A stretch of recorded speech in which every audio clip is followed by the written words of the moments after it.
Hi friends, welcome back to my channel. இன்னைக்கு நம்ம பார்க்க போகிற வீடியோ என்ன பார்த்தீங்கன்னா, அக்னி நட்சத்திர தோஷம் நீங்கள் என்ன செய்ய வேண்டும் அதை பற்றி தாங்க பார்க்க போகிறோம். மே மாதம் என்றதுமே நம்ம அனைவருக்குமே சூரிய பகவானின் தாக்கம் தான் ஞாபகத்திற்கு வரும். மிகவும் உக்ரமாக இருக்கக்கூடிய சூரிய பகவான் 25 நாட்கள் அதி தீவிரமான உத்தர நிலையில் இருப்பார். அதைத்தான் அக்னி நட்சத்திரம் என்று கூறுவோம். அந்த நாட்களில் வெயிலின் தாக்கம் என்பது மிகவும் அதிகமாகவே இருக்கும். சில ராசிக்காரர்களுக்கு இது தோஷமாக கூட ஏற்பட வாய்ப்புகள் உள்ளது.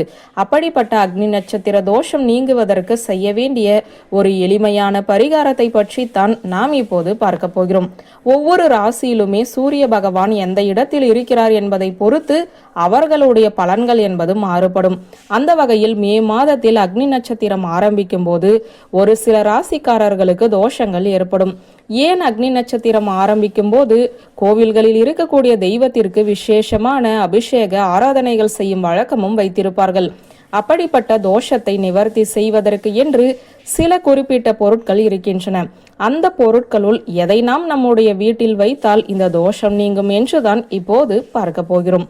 வெயிலின் தாக்கம் அதிகமாக இருக்கக்கூடிய நாட்களில் வீட்டு நிலைவாசலில் பலருமே வெயிலினால் ஏற்படக்கூடிய தொற்று நோய்கள் வராமல் இருப்பதற்கு வேப்பிலையை சொருகி வைப்பார்கள். இது ஒரு வகையான மருத்துவ குணம் மிகுந்த செயலாக கருதப்பட்டாலும் இதை ஒரு பரிகாரமாகவே மேற்கொள்கிறார்கள்.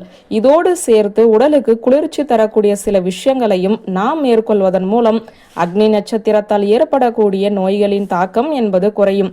அதில் மிகவும் முக்கியமாக கருதப்படக்கூடியதுதான் வெட்டிவேர். பொதுவாக வெட்டிவேர் என்பது குளிர்ச்சி தன்மை உடையதாக திகழ்கிறது.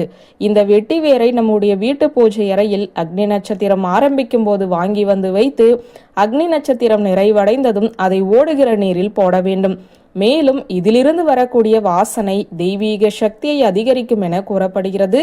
தெய்வத்திற்கு குளிர்ச்சியையும் தெய்வீக சக்தியையும் அதிகரிக்கக்கூடிய இந்த வெட்டிவேரை நாம் முறையாக பயன்படுத்தும் போது நம்முடைய வாழ்க்கையில் பல நன்மைகள் உண்டாகும்.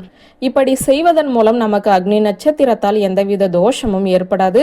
அதே போல நாம் அனுதினமும் குளிக்கும் போது குளிக்கும் தண்ணீரில் வெட்டிவேரை சிறிது நேரம் போட்டு வைத்து பிறகு குளிப்பதன் மூலம் நம்முடைய உடல் குளிர்ச்சி அடைந்து வெப்பத்தால் ஏற்படக்கூடிய நோய்களின் தாக்கம் என்பது குறைய ஆரம்பிக்கும். உஷ்ணம் அதிகமாக இருக்கக்கூடிய அக்னி நட்சத்திர நாளில் குளிர்ச்சியை தரக்கூடிய இந்த ஒரு பொருளை வீட்டில் வைப்பதன் மூலம் நம்முடைய வீட்டில் அக்னி நட்சத்திரத்தால் எந்தவித தோஷமும் ஏற்படாது என்ற தகவலை சொல்லி இந்த வீடியோவை நிறைவு செய்கிறேன். நன்றி, வணக்கம்.